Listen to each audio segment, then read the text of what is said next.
Good morning. Good morning. I have a couple of announcements for you. The first one is that there are many posters in the Narthex area, in the area right out there. Please look at them all. There are some different signups for our midweek service when we host our Lent service. There is going to be a potluck dinner on Maundy, Thursday. And then there also is the Easter flower sign up. And so those are kind of some of the main ones. And then there are also a couple fundraiser things that are happening. We are having, is it the end, beginning of April? April 6th. April 6th, we are having a pasta dinner. And so the tickets will be, does somebody have the tickets? Lisa, you have the tickets? All right. Does Nancy, who has tickets? Okay. So we'll have to figure out how the second service can buy said tickets. So they're $20 a person, and then, so that will be dinner and entertainment. Are there any other announcements for the good of the people, or are there any prayer requests that you would like to add to our prayer sheet, or are there any God moments? A God moment is kind of where you have noticed God has been active in your life. Yes. Bill, yes.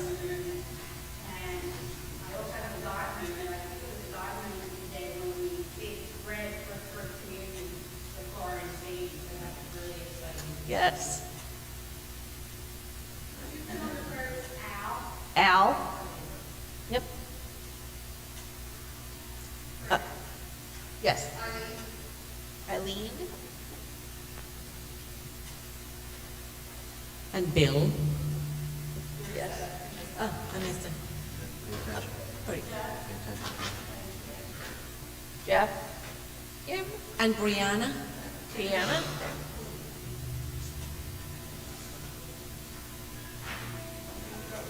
Justin. Yep. And Marie.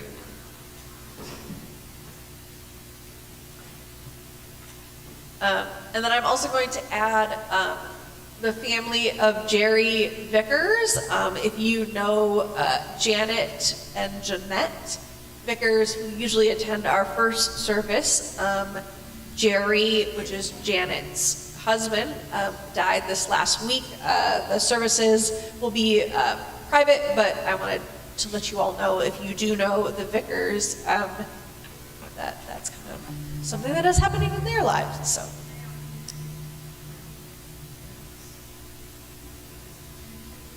if there are no other prayer requests or God moments or announcements, we will begin today with our worship, with our call to worship. Come, walk with the God who not only announces good news, but brings it to life. Walk with the God who gives the spirit of power and energy and newness and change and gives it to you.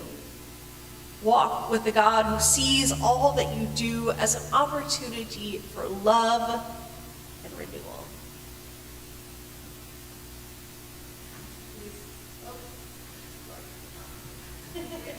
We come to join the journey of Jesus today.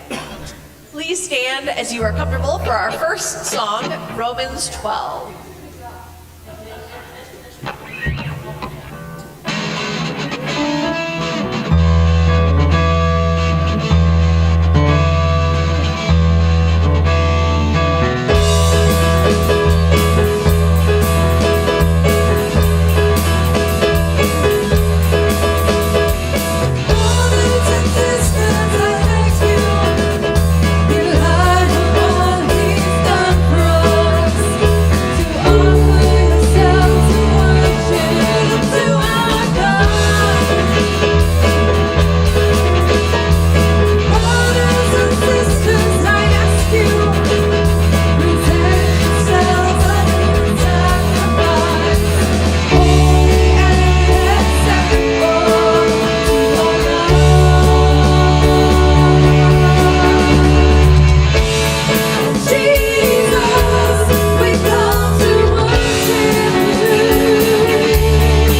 Lord of glory and strength, declare your love to those who are poor, outcast, or sick.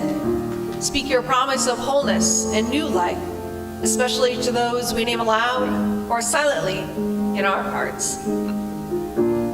Lida, Bill, Owen, Brianna, Al, Bill, Eileen, Kim, Jeff, Ellie, Justin, Maria, Vince. God, use us as tools to embody your care for them.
You may be seated for a time of offering.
Our first reading this morning comes from Exodus, the 20th chapter.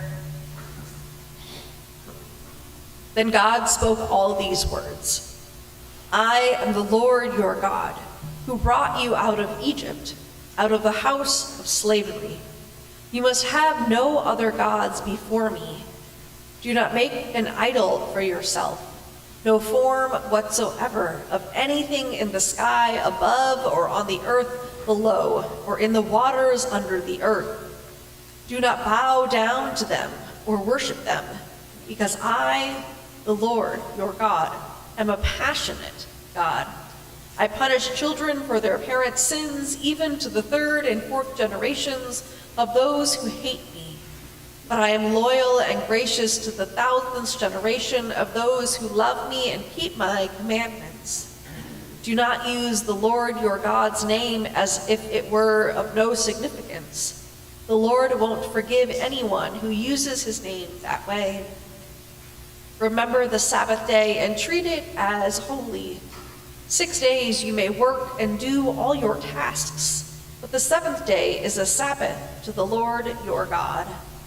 Because the Lord made the heavens and the earth and the sea and everything that is in them in 6 days, but rested on the seventh day.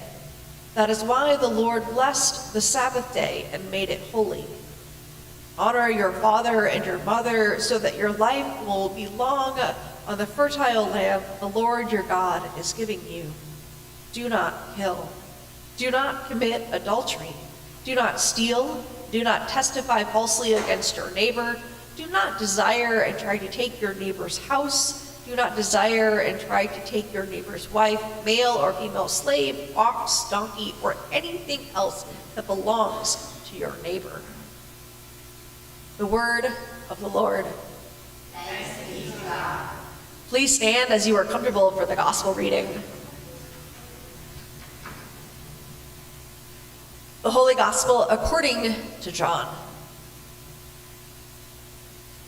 It was nearly time for the Jewish Passover, and Jesus went up to Jerusalem. He found in the temple those who were selling cattle, sheep, and doves, as well as those involved in exchanging currency sitting there. He made a whip from ropes and chased them all out of the temple, including the cattle and the sheep.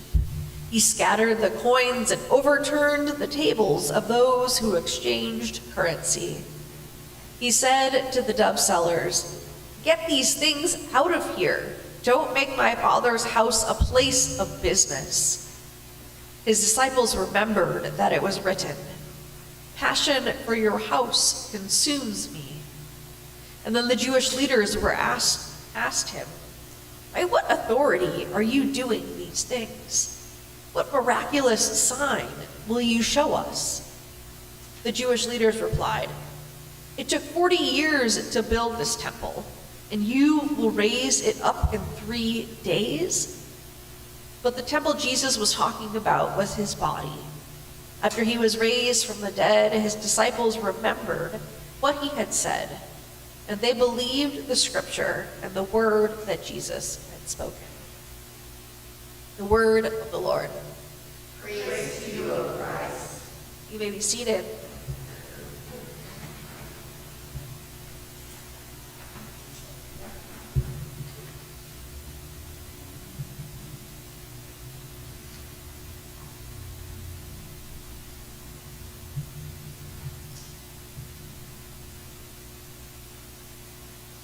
I was recently at a concert where the musicians kind of stopped what they were doing and they were like, "I can't hear so-and-so. I need a little more bass. I need a little more drums. I need less of my neighbor." Have you ever done that? No. No. Never, right? These many musicians in their ear when they're singing have voices, the drums, all of those things within their mind. What are the voices that you hear? What must you turn up or turn down to hear God more clearly. I think maybe all of us maybe need to turn God's voice up a little bit. Today, in our first reading, we have the 10 Commandments. They are also known as the Decalogue. And in Judaism, they are known as the 10 words. The first word is, I am the Lord your God. These 10 words are key. They show up twice in the Hebrew texts, here in Exodus 20, and again in Deuteronomy chapter 5. There are a few differences, and one of them is the reason behind why we keep the Sabbath. In Exodus 20, we hear, remember the Sabbath day and keep it holy. 6 days you shall labor and do all your work. But the seventh day is a Sabbath to the Lord your God. You shall not do any work, you, your son, or your daughter, your male or female slave, your livestock, or the alien resident in your towns. For 6 days the Lord made heaven and earth, the sea, and all that is in them, but rested the seventh day. Therefore the Lord blessed the Sabbath day and consecrated it. Right? So God made creation in the 6 days, and on the seventh day rested. So that is why we should, according to Exodus. The other reason found in Deuteronomy relates back to when Moses was bringing the people out of Egypt from slavery. We are to keep the Sabbath holy in recognition of that freedom. Deuteronomy 5, verses 12 to 15 say, observe the Sabbath day and keep it holy, as the Lord your God commanded you. 6 days you shall labor and do all your work, but the seventh day is a Sabbath to the Lord your God. You shall not do any work, you or your son or your daughter or your male or female slave or your ox or your donkey or any of your livestock, or the resident alien in your towns, so that your male and female slave may rest as well as you. Remember that you were a slave in the land of Egypt, and the Lord your God brought you out from there with a mighty hand and an outstretched arm. Therefore the Lord your God commanded you to keep the Sabbath day. Both of these reasons for keeping the Sabbath somewhat mimic what God does. They are also about rest. Sometimes rest is hard. It can be especially hard because of its opposite, work. And it sometimes feels as though work is never ending. It is then, especially then, when you feel as though work is never ending, that you need to stop and notice. How is our work impacting ourselves? You can ask yourself, how is my work-life balance? Or, what is the last thing I have done for just me? Some self-care, right? Or is my identity or self-worth tied up in my work or employment or lack thereof? These questions can be hard to answer or hard to acknowledge the answer. In talking about rest and work, it also makes me think about the connection or relationship that we have between rest and another one of the 10 words, the 10 commandments. This one that says, you shall not make for yourself an idol. So what are those things that we lift up above all else? What are our idols? Some could say social media has become an idol. We are getting all the gossip about what the celebrities wore, who they're dating, what they're not doing, who won the sports teams, right? Who won? What do we put above God? What stops us as humans from being with God?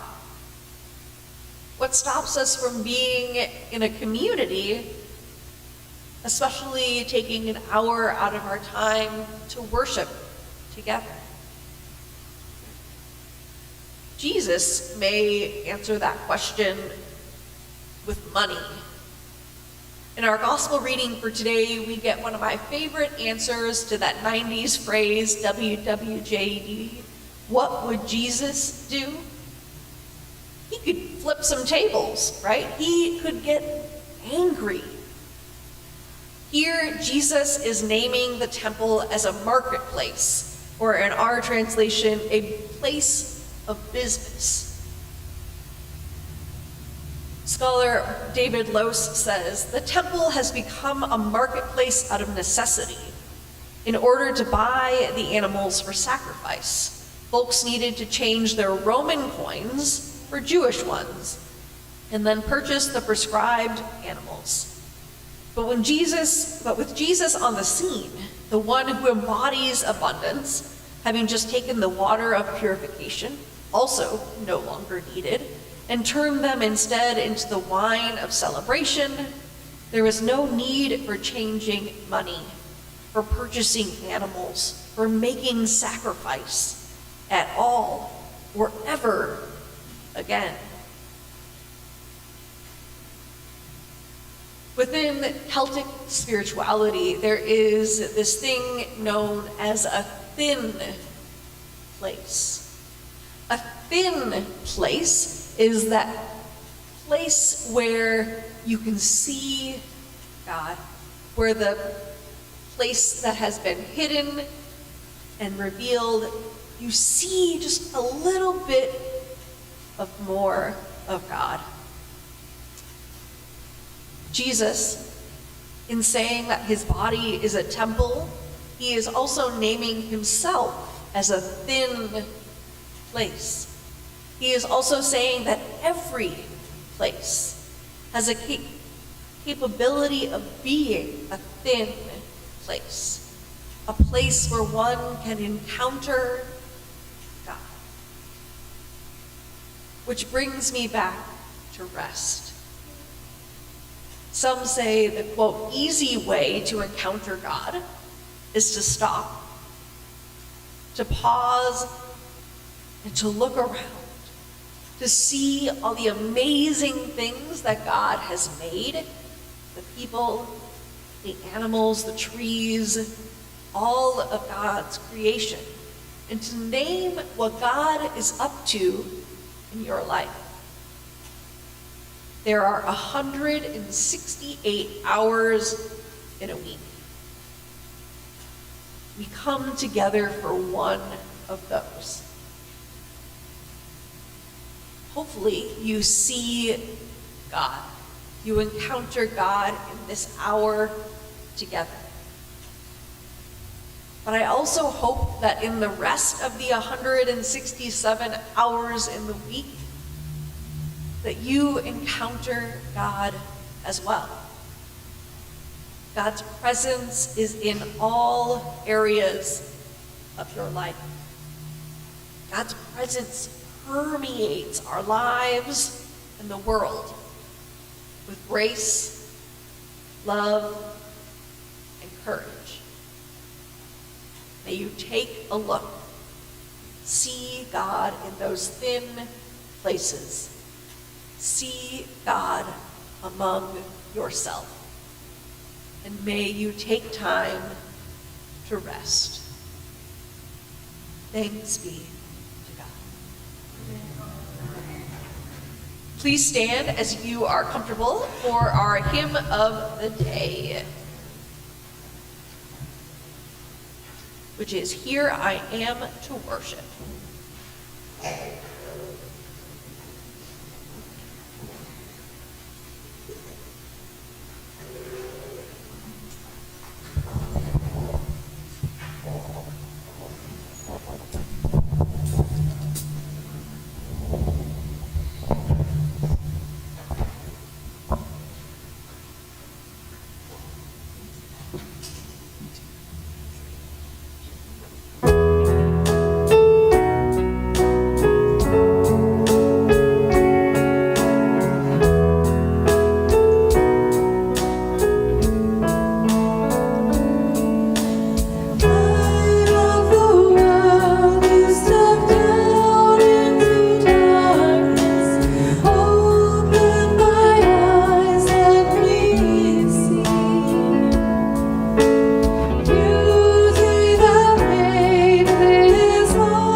God be with you all. Rejoice. Christ promises to meet us in this meal.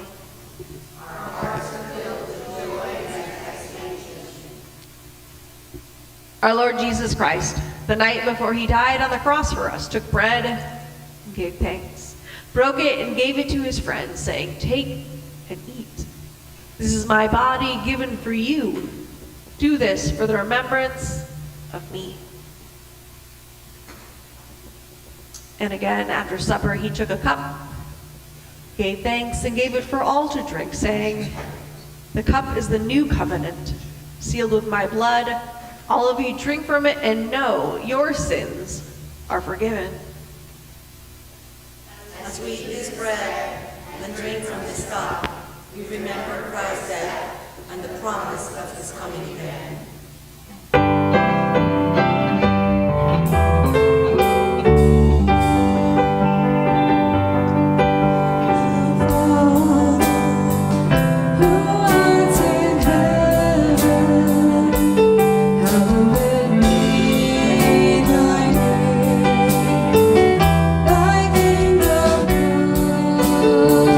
Thy will be done on earth as it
and receive this blessing. May the life-giving power of God free us to dare to live differently, to play and work as people who have been transformed.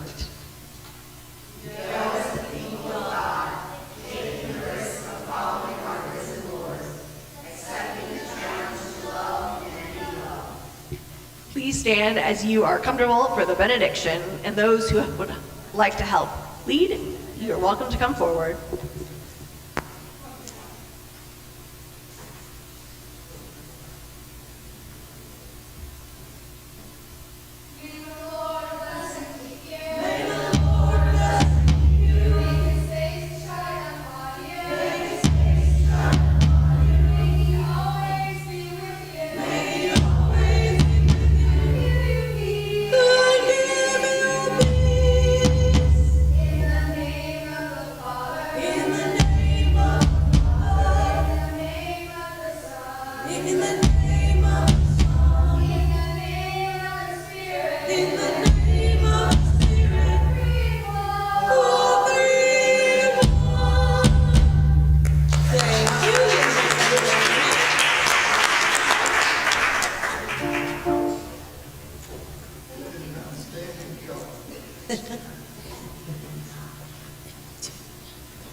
Even when the fight is over.